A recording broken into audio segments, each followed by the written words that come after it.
प्रणाम, नमस्कार। बहुत स्वागत है आपका उस कार्यक्रम में जिसका नाम है हे प्रभु आनंददाता। एक और नए एपिसोड में उसका स्वागत है, क्योंकि निरंतर अब हमारा प्रयास है कि हमारे विद्वान वक्ता की उपलब्धता सुनिश्चित हो और कुछ भी, चाहे वो हमारी तरफ से हो या उनकी तरफ से हो, व्यस्तता इस कार्यक्रम के नए एपिसोड्स में बाधा न बने। आज हम एक और विचार को लेकर आगे बढ़ रहे हैं और आपसे भी आमंत्रण है कि आप अपने विचार सुझाव जो इस कार्यक्रम में आप देखना चाहते हैं, अपनी जिज्ञासा का समाधान चाहते हैं, तो ज़रूर भेजें।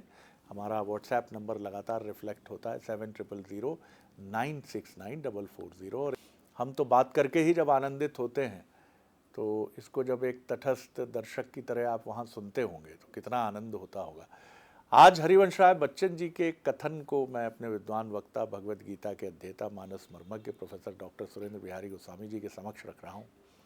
हरिवंश राय बच्चन ने अपनी आत्मकथा, जिसके 4 खंड हैं, उसमें उन्होंने एक स्थान पर कहा है कि भावना जल है, उसमें खूब तैरिए, खूब आनंद उठाइए, उसका नाना प्रकार की कल्पनाएं करिए। लेकिन फिर वो जो अंतिम वाक्य कहते हैं वो बहुत स्तब्ध कर देने वाला और बड़ा व्यवहारिक भी है, कठोर व्यवहारिक है। वो कहते हैं भावना जल है, इसमें तैरा जा सकता है, लेकिन घर विवेक रूपी चट्टान पर ही बनता है। और जीवन में जिसने भावना में तैरने का पक्ष भी साध लिया और फिर घर बनाने के लिए वो तैरते हुए एक मजबूत जगह चला गया, जिसको हम विवेक की चट्टान कहते हैं, वो बहुत सुखी है। नहीं तो हम में से अनेक लोग विवेक में ही उलझ कर रह जाते हैं और भावना का आनंद नहीं ले पाते। और बाद में वृद्धावस्था के चतुर्थ चरण में वो सुनते हैं कि पिताजी आपने कभी रस नहीं लिया हमारे साथ, कभी क्रिकेट नहीं खेले, आप हमारे साथ कभी डांस नहीं किया, नृत्य नहीं किया। पत्नी कहती है कि बहुत रूखे रहे, किसी चीज़ की कमी होने नहीं दी, लेकिन कभी सिनेमा नहीं गए हमारे साथ, भोजन करने नहीं गए, पूरे समय बिजनेस या व्यवसाय या अपना काम वही हावी रहा। और कुछ लोग तैरते ही रहते हैं साहब जीवन में। अरे साहब वो लूट ले गया, अरे साहब आए तो लाखों थे, हमने तो ये गंवा दिया, वो गंवा दिया। तो इनका एक आदर्श समन्वय क्या है कि भावना में भी तैरिए, क्योंकि मुकम्मल आप तभी हो सकते हैं जब तैर कर आप विवेक रूपी चट्टान पर पहुंचते हैं, तभी आपके व्यक्तित्व की संपूर्णता है। आज इसी पक्ष पर मुझे लगता है कि हमें एक बहुत ही महत्वपूर्ण संदेश और दर्शन की व्याख्या हमारे विद्वान वक्ता से मिलेगी। तो चलिए सीधे चलते हैं हमारे विद्वान वक्ता की तरफ। प्रणाम कर रहा हूँ डॉक्टर साहब आपको, और आज का ये विषय आपके समक्ष है जी। आज आपने साहित्य और दर्शन को मिला दिया है जी, तो मुझे लगता है कि इससे कुछ नया मंथन सामने आएगा जी। यदि मैं आपके चिंतन को देखता हूं तो जहां मैं तो पहले ठिठक गया था, मैंने कहा कहीं ऐसा ना हो आप कहें जी कि भावना जल की तरह है जी। तो भावनाओं में बहते रहें लेकिन जल को प्रदूषित ना करें। हाँ, बहुत सुंदर बात। मैं पहले ये सोचा कि आप कहीं इसमें ये शब्द ना लगा दें। हमने भावनाओं पर चिंतन किया है कि भावनाएं जल की तरह तो है, इसमें बहते रहें, लेकिन इस जल को स्वच्छ रखें, इसको प्रदूषित करने का कोई भी प्रयत्न ना करें। कहीं ऐसा ना हो कि भावना की यमुना दिल्ली के तट को स्पर्श करते हुए बह जाए और वहाँ पर विषैले विश्वमन का मैल जो है तिरोहित हो जाए और आप उसमें स्नान न कर पाए। दूसरा, आपने एक बहुत अच्छी बात कही, आपने कहा विवेक रूपी चट्टान पर बनता है। अब देखिए, चट्टान की एक विशेषता होती है, चट्टान की तरह अडिग रहना, ये शब्द आप कह देते हो, अर्थात विवेक की बुनियाद गहरी होती है। चट्टान शब्द का अर्थ होता है मजबूती से लगाया जाता है। तो आप ध्यान रखिए, भावनाएं चहूं और घर सुंदर द्वारिका में ही बनता है। ना रखिए, द्वारिका कहाँ है जहाँ चारों तरफ समुद्र लहरें विलोरें ले रही है, लेकिन घर मजबूती के साथ द्वारिका में है। और द्वारिका का अर्थ होता है द्वारिका, द्वारिका, उसका द्वार कहाँ है ये ढूंढना मुश्किल होता है। द्वारिका, द्वारिका का अर्थ ही होता है वहां पर किसी का प्रवेश नहीं हो सकता ऐसे सहजता से, वहां उसी का प्रवेश हो सकता है। जैसे हम तो एक ऐसे घर में रहते हैं जहाँ द्वार ही द्वार है, 1-2 द्वार नहीं, 10 द्वार हैं इस नगरी में। तो 10 द्वार की इस नगरी में रहते हैं जिसे हम शरीर कहते हैं। शरीर रूपी द्वारिका के 10 द्वार हैं।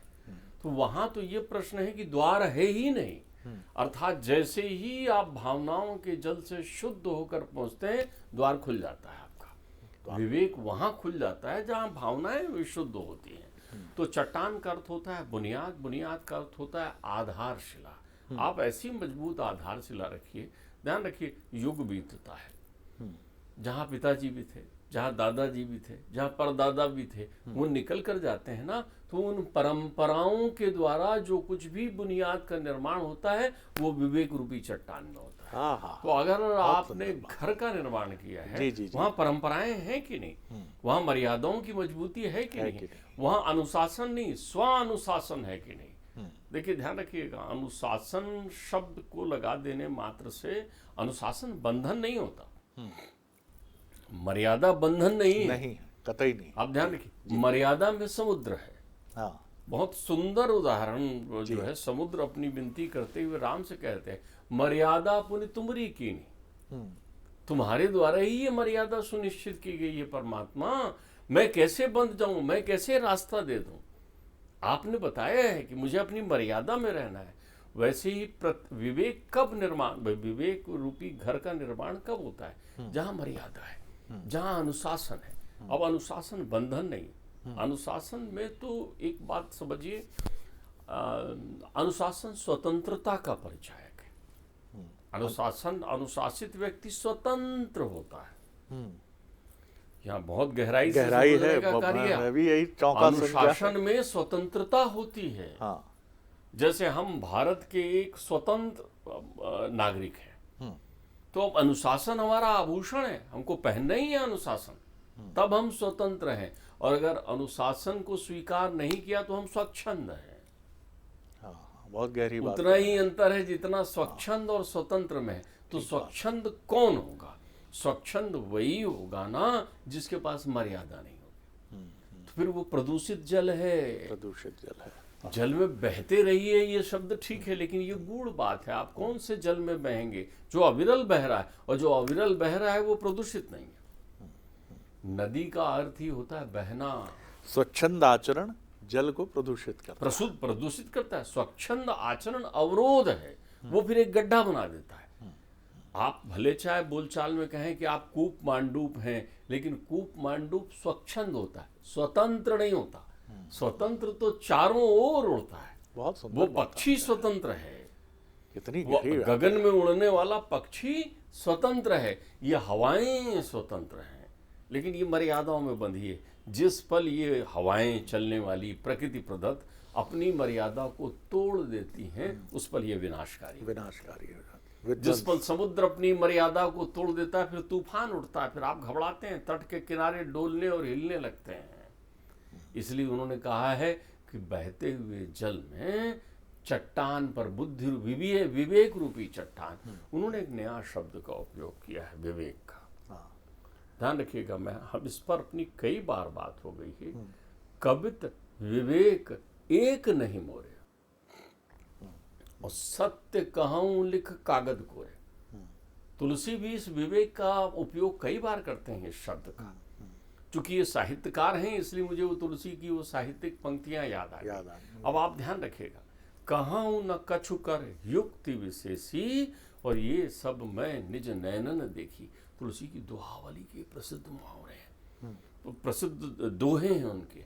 वो कितनी अच्छी बात कहते हैं कि देखो, मैं जो ये रामचरितमानस लिख रहा हूँ, ये आप समझ लेना, कवित विवेक एक नहीं मोरे, और सत्य कहूं लिख कागद कोरे। कोरे कागज पर अंगूठा लगाकर कह रहा हूँ कि ना तो मैं कवित जानता, ना मैं विवेकी हूँ।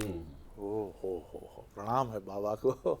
ना मेरे पास विवेक है। ध्यान रखिए, बिन विश्वास भगत नहीं, तेहि बिन द्रवहि न राम। अरे क्या बात है, वाह। तो अभी आप द्रव्यमान बनाइए ना, बहना है आपको, तो आपने भावनाओं को ले आया।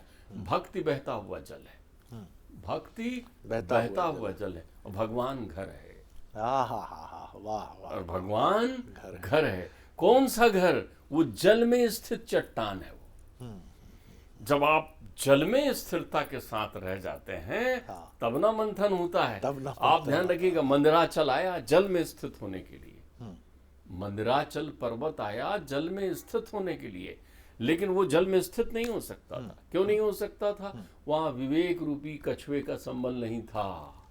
तो परमात्मा ने अपनी पीठ दी, उस पीठ विवेक का आश्रय लेकर जब वहां स्थिर हुआ, तो समुद्र मंथन हो गया। वासुकी नाग से जो है मंथन कर रहे हैं, तो जीवन में भी संकल्प विकल्प अनेकों अनेक आते हैं जो आपकी नींव, आपकी मर्यादा, आपके अनुशासन, आपकी परंपराओं को डगमगाने का प्रयत्न करते हैं। लेकिन कवि कहता है विवेक रूपी चट्टान पर घर बनाना। आपकी बात को मैं बहुत अच्छे से चट्टान पर घर बनाना, आप समझिए मेरी बात, क्योंकि वो बहते हुए जल में है ना। घर के आसपास जल हो तो कितना सुंदर बात है। आपकी समस्या, आप पहले लोग बसते कहाँ थे, गांव कहाँ होते थे? नदी के किनारे सारी सभ्यताएं, लोग सभ्यताएं कहाँ पनपती थी? नदी के किनारे। नदी के किनारे क्यों पनपती थी? क्योंकि वहां जल ही जीवन उन्हें प्राप्त होता था, बहता हुआ जल वहां पर रहता था, विशुद्धता वहां रहती थी, जल के कारण हवाओं में शुद्धता रहती थी, प्रकृति परिवेश सारी चीजें उनको शुद्ध मिलती थी। ये वैज्ञानिक विश्लेषण हो गया। लेकिन मूल रूप से जल के किनारे ही बसता है ना आदमी। तो वो कहते हैं बसो जल के किनारे, लेकिन कौन से जल के किनारे? जो बहता हुआ। तो बहेगा जल कब? जब कहीं रुकेगा नहीं। अवरोध कहाँ होगा? तेरी स्वच्छंदता रूपी अवरोध को तोड़ देना। स्वच्छंदता अवरोध है, ध्यान रखिएगा। जो लोग जीवन में स्वच्छंद होने के साथ ये सोचते हैं कि हम बहुत स्वच्छंदता से जीवन जीना चाहते हैं, उनसे दुखी संसार में कोई नहीं होता। क्योंकि हताशा उन्हीं के गले पड़ती है, हताशा उन्हीं के गले पड़ती है। ये तो तप है, विवेक तप है, सिद्धि है। विवेक सिद्धि है। विवेक मार्ग प्रशस्त करता है। विवेक उस आकाश दीप की तरह प्रज्वलित होता है समुद्र के बीच में, जो खुद भी दिखता है और लोगों को भी दिखाता है यहाँ चले के आओ। तो वो कह रहे हैं एक घर समुद्र के मध्य या जल के बहते हुए जल के मध्य एक विवेक रूपी चट्टान पर बनाना। तो विवेक रूपी चट्टान पर कौन सा घर बनता है? आनंद का घर। किसका घर बनता है? आनंद का घर। क्यों बनता है? क्योंकि विवेक रूपी चट्टान के पास क्या बह रही है? वो सरिता जहाँ संस्कार है, वो सरिता जहाँ मर्यादा है, वो सरिता जहाँ अनुशासन है, वो सरिता जहाँ परंपराएं हैं। बहते हुए जल के पर्याय में ये सब समुचित हैं। ये सारी चीजें। तो जब ये समुच्चय के बीच में तुम रहोगे और विवेक यानी अपनी बुद्धि को मेधा प्रज्ञा की स्थिति में स्थिर करके रखोगे, विवेक उस स्थिति में प्राप्त होता है जब आप स्थित प्रज्ञ हो चुके होते हैं। स्थित प्रज्ञ मतलब भली भांति जानते होगे तब। जब तक जलता हुआ दीपक आपको ललचाता रहेगा कि लहर लहर चल रहा है, पीला पीला क्या है, तब तक बालपन रहेगा। उस बालपन से किशोर अवस्था तक एक न एक बार आप दीपक से जल जाएंगे। कहीं ना कहीं छू लेंगे, कहीं ना कहीं पतंगे को जलते देख लेंगे, कहीं ना कहीं उस लौ से कोई ना कोई प्रतिकूलता या जलन को महसूस कर लेंगे। जब ये कर लेंगे तो वो बुद्धि बन जाएगी। और जिस पल आप दूसरे को जलने से रोकने लगेंगे तब आप विवेकवान हो जाएंगे। क्या बात है। ध्यान रखिएगा, बुद्धि स्वार्थ की होती है, विवेक परमार्थ की होती है। ओहो, बहुत सुंदर बात है। वो कहते हैं अपना घर परमार्थ के आधार पर बना, जिसमें तू रहे। ये तेरी छोटी कल्पना है, जिसमें तेरे आने वाले अनंत लोग रहते रहे। एक डेरा हो, एक बसेरा हो, एक घर हो, वहां रहना। कहीं ऐसा तो नहीं कि तेरी छत पर कोई ऊंट ढूंढने आया हुआ है। देख तो, आवाज तलाश तो, कोई आके खड़ा तो नहीं है। जो ऊंट ढूंढने आया है वो हरिवंश राय बच्चन है। वो कभी यहाँ ऊंट ढूंढने आए हैं तुम्हारे घर पर। ये दार्शनिक हैं, ये अपनी बात बड़ी गहराई से कह रहे हैं। ये फकीर हैं। ये लेखक जो होते हैं ना, वो ऐसे नहीं, बिरले, उनकी यात्रा ऐसी नहीं होती। बिल्कुल ब्रह्म अक्षर समुद्भूम। जो भी लिखता है, चाहे वो प्रकाशित हुआ हो या ना प्रकाशित हुआ हो, आप ध्यान रखिए, परम सिद्धांत है। जिस पल आप अपने कलम से कोई कहानी, कोई कविता, कोई साहित्य, कोई लेख, कोई प्रेरणा लिखते हो, उसी पल वो अमिट छाप के साथ अंकित हो जाता है। अमर कृति है वो, छपे तो ना छपे तो। क्योंकि जो भी उस लिखा, आप तो चले जाओगे, लिखावट बनी रहेगी। कभी कोई पन्ना पलटेगा ना वहां पर, तो ये दार्शनिक होते हैं। तो ये दार्शनिक आपकी छत पर ऊंट ढूंढने आते हैं। ये पहेलियों का ऊंट ढूंढते हैं आपकी छत पर। किसका ऊंट ढूंढते हैं? पहेलियों। आपको जगाते हैं रात में उठ के आप खटपट की आवाज सुनते हैं, अर्थात इनके विचार चिंतन के घोड़े जो दौड़ते रहते हैं, खड़बड़ाहट, उनको सुनते हैं तो जाग जाते हैं। जाग जाते हैं, आप क्यों, कहाँ आए हो? अरे ऊंट ढूंढने आया हूं अपना। अरे भाई आपका ऊंट मेरे घर में कहाँ आएगा? वो रुकते हैं, आपको टोकते हैं, आपको कहते हैं तेरा घर? वो कहते हैं हाँ।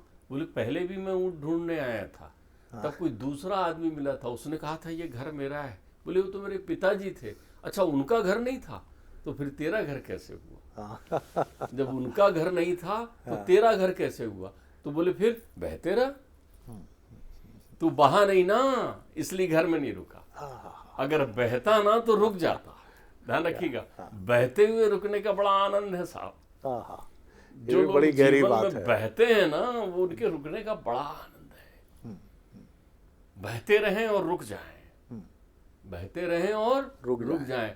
तुमको ये कहावत थोड़ी कठिन लग रही होगी, तो सूरज से पूछो, तो चंद्रमा से पूछो, तो हवाओं से पूछो कि तुम बहते हुए कब रुक जाते हो? वो रुकते हैं ना। आप तो चलते रहते हो, वो रुक जाते हैं। आपको लगता है कि वो चल रहे हैं, अरे तो वो रुके हुए, वो तो एक धारा में रुके हुए। चलते हुए लोगों को देखते रहते हैं, तो चलते लोग समझते हैं कि हम यहाँ आ गए तो सूरज वहां पहुंच गया होगा। वो चल रहे हैं ना। आत्मा जो है, आत्मा रूपी सूर्य, वो रुका हुआ एक क्षण के लिए तुमको देखता है।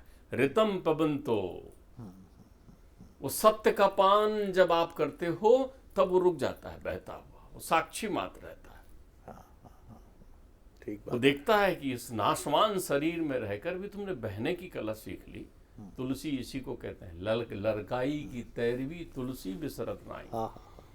जो आपने जन्म जन्मांतर में पूर्वजों में माता पिता से जो कुछ सीखा है, वो तैरना सीखा है। ध्यान रखिएगा, उस चट्टान पर जो विवेक रूपी चट्टान है, उसे न बाढ़ डिगा सकती, न उसे तूफान डिगा सकता, न उसको आंधी डिगा सकती। वो तो वहां से गुजर कर निकल जाते हैं और उस चट्टान पर विवेक रूपी आनंद में घर सदैव विद्यमान रहता है। आज की तो ऐसी, जैसे मुझे लगा कोई ललित निबंध प्रस्फुटित हुआ हो, और मैं कल्पना नहीं कर सकता था कि इसमें जो मुझे बहुत मूल्यवान जो सूत्र मिले हैं कि बुद्धि विवेक का अंतर पता चला। बुद्धि स्वार्थमय हो सकती है, अपने ही निहित स्वार्थों में उलझ सकती, विवेक नहीं उलझता, वो परमार्थ का होता है।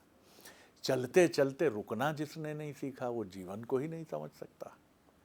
और हम या तो रुकते हैं या चलते हैं, क्योंकि दोनों के बीच में ठहरने की कला हमने नहीं सीखी है। तीसरा सूत्र मुझे ये बहुत अच्छा लगा कि भावना जल है, और भावना रूपी जल को पवित्र रखते हुए विवेक रूपी चट्टान की तरफ बढ़ना ही मनुष्य का ध्येय होना चाहिए, लक्ष्य होना चाहिए। भावनाएं तरह तरह की हैं। मेरे पिताजी ने मुझसे प्रेम नहीं किया, मेरी पत्नी का वैसा स्नेह नहीं मिला जैसा मेरे छोटे भाई को मिलता है या मेरे मित्रों को मिलता है। मेरे पुत्र मुझसे, पुत्रियां उतना स्नेह नहीं रखते। ये भावनाओं के प्रदूषण हैं जो आपके रिश्तों के समुद्र को, तालाब को, पोखर को प्रदूषित करते हैं। और ये जब प्रदूषण से हो जाते हैं तो उसका भाव आपके शरीर, आपके मन, आपकी चेतना पर परिलक्षित होता है। और जब आप इसको पवित्र रखते हैं और निरंतर चलते रहते हैं, और जहाँ रुकना रहता है वहाँ रुकते भी हैं, और फिर आप पहुँचते हैं विवेक रूपी चट्टान पर जो स्वार्थी नहीं है। और इस चट्टान पर आनंद का वो घर है जो आपको बताता है कि चरे वैती तो करना ही है। ना ये पहले आपके पिता का था, उनके पहले किसी और का था, और उनके पहले किसी और का था। तो जीवन को विवेक सम्मत तरीके से समझना, विवेक रूपी चट्टान पर घर बनाना है। सराय तो है ही। अब इस सराय से आपने अपना संबंध कैसा बनाया है? गहरा प्रदूषण युक्त भावनाओं में तैर तैर कर, या फिर भावनाओं को भी स्वच्छ रखा है? भावनाएं स्वच्छ होंगी तभी विवेक का लक्ष्य हासिल होगा। बहुत अद्भुत रहा आज का ये पूरा डॉक्टर साहब के साथ ये एपिसोड। वो प्रणाम करता हूँ डॉक्टर साहब एक बार फिर आपके इस भाव को, जिस भाव पर ऐसे अद्भुत विचार उपजते हैं। और अगले एपिसोड में एक और विषय लेकर हम उपस्थित होंगे। जो भी आपके सुझाव हों, आपके मन की जिज्ञासा हो, वो हमें ज़रूर भेजिए। व्हाट्सएप नंबर आपकी स्क्रीन पर है। प्रणाम, नमस्कार।